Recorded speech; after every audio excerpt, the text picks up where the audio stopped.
Esse dia eu vi um corte de um rapaz ajudando na comunidade, tal, doando cesta, etc. Aí chegou um rapaz nele e falou assim: eu queria que você me ajudasse. Ele, com a cesta? Ele, não, eu queria R$ 200. Ele falou, por quê? Ele falou, não, porque eu sou mago. E eu preciso de R$ 200 pra comprar minhas coisas de kit de magia. Mago. O que é um mago? O que é um mago? O mago não vai sair pedindo dinheiro. Aí eu falei assim, por que ele tá pedindo dinheiro se ele é um mago? Não, eu sou um mago, eu preciso fazer meus rituais, não sei o quê. Isso confunde as pessoas também, não confunde? Confunde. Então vamos lá. O que é um mago? Tá. Dentro da origem da palavra e do ocultismo da maçonaria e tal. Mago tem a ver com a palavra imagem, imago. Então o Carl Sagan costumava falar o seguinte: um livro é a prova viva que o ser humano faz magia. Sobrenatural. Porque você tá pegando uma casca de árvore morta, ela tá cheia de borrão de tinta, fazendo umas letrinhas, uns símbolos mágicos, símbolos místicos. Você olha pra esses borrões de tinta, um maluco que morreu 300 anos no passado, conversa com você dentro da sua cabeça, e a hora que você fechou o livro, você tem um conhecimento que agora você sabe que você não sabia 10 minutos atrás. Esse conhecimento, ele entrou no seu cérebro literalmente do nada. Você tava olhando pra uns desenhinhos. Isso é magia. Aí hoje você fala, pô, mas todo mundo sabe ler e escrever. Beleza, mas e no Egito, 4.000 anos atrás? Ninguém sabia ler e escrever, só os sacerdotes. Então quem eram os sacerdotes? Eram os construtores, que eram os maçons. Maçom quer dizer construtor. Então a origem dessa estrutura mágica e tal remonta lá do Egito Antigo. Então o que eles faziam? Os caras tinham acesso aos hieróglifos, às escritas. Então o cara chegava numa cidade, ele lia uns pergaminhos, e aí de repente ele sabia quem era o rei, quem era a corte, da onde que vinha, o que comprava, o que vendia, onde ficava o porto, onde é que estavam as riquezas, quantos exércitos tinham, tudo da cidade. Aí você imagina que o camponês, os caras ali da cidade vendo aquilo, e eu olhei e falei, quem contou pra esse cara? Ele acabou de pisar. O cara só pegou um pergaminho lá, aí deu essa ideia de pergaminhos mágicos. Já viu a palavra grimório? Grimório vem de grimoire, gramática. Então eram livros. Então os intelectuais eram os bruxos, porque o pessoal ficava muito assustado com isso. E aí esse conhecimento, ele era preservado numa sociedade secreta. Por que era secreta? Todo mundo me pergunta assim, por que a maçonaria é secreta? Hoje em dia não é mais secreta, ela é discreta, mas antigamente por que ela tinha que ser secreta? Porque o maçom, ele era responsável por construir castelo, ponte levadiça, passagem secreta, barco, ponte, aqueduto, catapulta. Então você não podia simplesmente ter como a gente tem hoje, uma faculdade de engenharia, onde você ensina qualquer pessoa que chega e você dá um diploma pra ela e ela vai embora. Porque você corria o risco de, num tempo futuro, vir alguém e derrubar seu castelo. Não, hoje em dia a gente tem coisas que a faculdade ensina a todo mundo, mas a gente teve o mesmo problema dos engenheiros que derrubaram as torres gêmeas, os terroristas. Onde é que eles aprenderam todas aquelas técnicas? Numa faculdade. Então tem esse problema secreto. E ainda assim existe muita ordem secreta hoje. Por exemplo, a gente não pode entrar na área 51 americana. Isso. Porque os caras estão desenvolvendo os caça deles novo. Não, jato, bomba, míssil.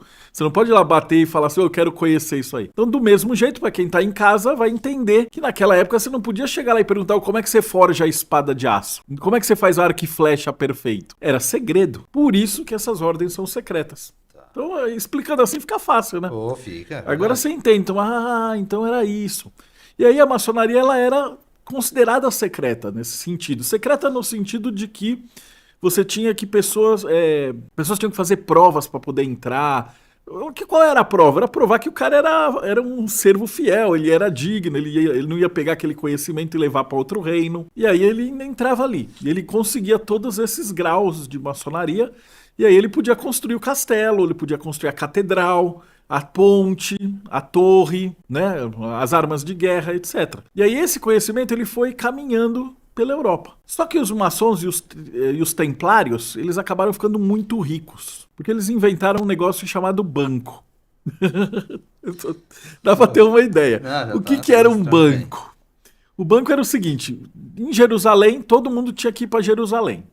Todo mundo queria ir para lá.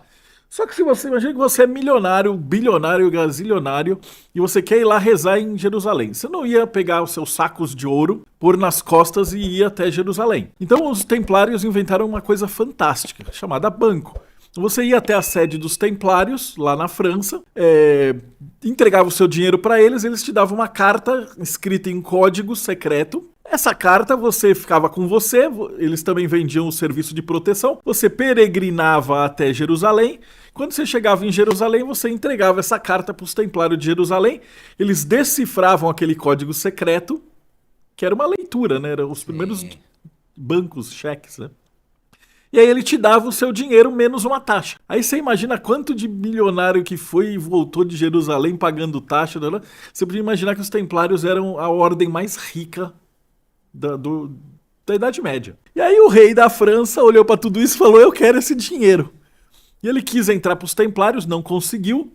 Aí ele falou: então eu vou pegar esses templários, prender todos eles e roubar esse dinheiro para mim. Chamava Felipe o Belo. Aí ele chegou pro Papa e falou: Papa, você faz aí uma carta dizendo que os templários são de Satã, são satanistas, malvadões e tal. Aí o Papa falou que não. Uma semana depois o Papa morreu envenenado. Aí entrou o segundo Papa, aí o Felipe o Belo chegou: e aí, cara, vamos assinar esse contrato falando que os maçons e os templários são todos do mal? E aí o Papa olhou, viu que tinham venenos ali por perto, não quis ter o mesmo destino de seu antecessor.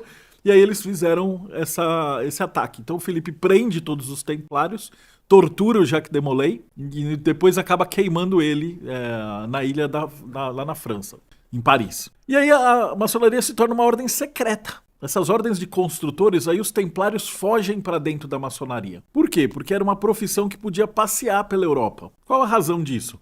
Se você constrói um castelo aqui, você é um construtor. Você construiu o castelo e depois você não tem mais emprego, né? Você precisa viajar para outra cidade para construir outro castelo. Então os maçons eram a única profissão, maçom e comerciante, eram profissões que podiam andar livremente pela Europa. E isso era excelente para você disfarçar aquele cara que era barbudo, queimado de sol, que estava nas cruzadas e tá agora no meio da Escócia. Então você conseguia manobrar esses caras dentro das ordens de construção. E aí o que acontece? Em 1666, lembra do 666, que é o número do diabo? O que acontece em 666? Londres pega fogo. E aí a cidade inteira queimada, ela de madeira, tudo, e é reduzida a carvãozinho. Aí o rei, que já era protestante, estava meio brigado com o Papa, convoca todas as guildas de construtores da Europa para ir para Londres. E aí eles ficam ali por mais ou menos um século, construindo a cidade inteira de Londres em pedra. E aí nesse meio tempo essas guildas começam a conversar entre si. Porque o que acontecia? A maçonaria não era só boa para esconder os templários. Eles arrumavam muita treta com a igreja. Então, porque o cara virava e falava assim: a terra gira ao redor do sol. A igreja falava assim: queima ele. Aí o cara fugia pra maçonaria. Aí o cara falava assim: existe uma evolução. A igreja falava: queima ele. O cara fugia pra maçonaria. Então, os protestantes, todo mundo que tinha alguma coisa científica, lidava com anatomia, lidava com tudo que era proibido pela igreja, mais cedo ou mais tarde era condenado pra Inquisição e tinha que fugir pra dentro da maçonaria. Então todos esses caras se reuniram em Londres e aí em 1717 surge a Grande Loja Unida da Inglaterra. Foi a primeira ordem reconhecidamente de maçom.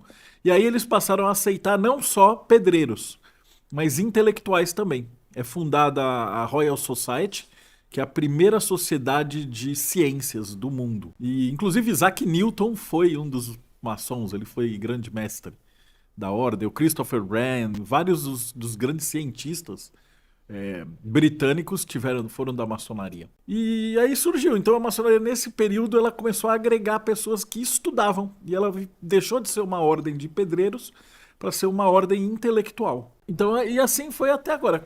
Como a Inquisição depois parou de existir, né, a gente veio para o Brasil, para cá, veio com os primeiros imigrantes, ingleses, franceses. Sim. E hoje em dia o que a gente tem como maçonaria? São grupos de estudos na qual você aprende lá dentro a alquimia e a cabala e você aprende a se tornar uma pessoa melhor para a sociedade, para quem está ao redor. Então o que se faz na maçonaria? Se assiste muita palestra. Então, por exemplo, a gente tem uma loja maçônica. Essa loja tem uns delegados, tem uns médicos, tem uns advogados. Aí, de repente, a gente faz um dia tal que a gente vai se reunir, vai ter um delegado, vai dar uma palestra sobre segurança. E aí todos os maçons das outras lojas podem se reunir para assistir essa palestra também. Então ele é mais ou menos como se fosse uma ordem cultural hoje em dia. E ela não é mais secreta. E o pessoal fica com medo porque teve inúmeras campanhas da igreja, da Inquisição, de difamar, né, e perseguir a maçonaria falando que eles eram do diabo.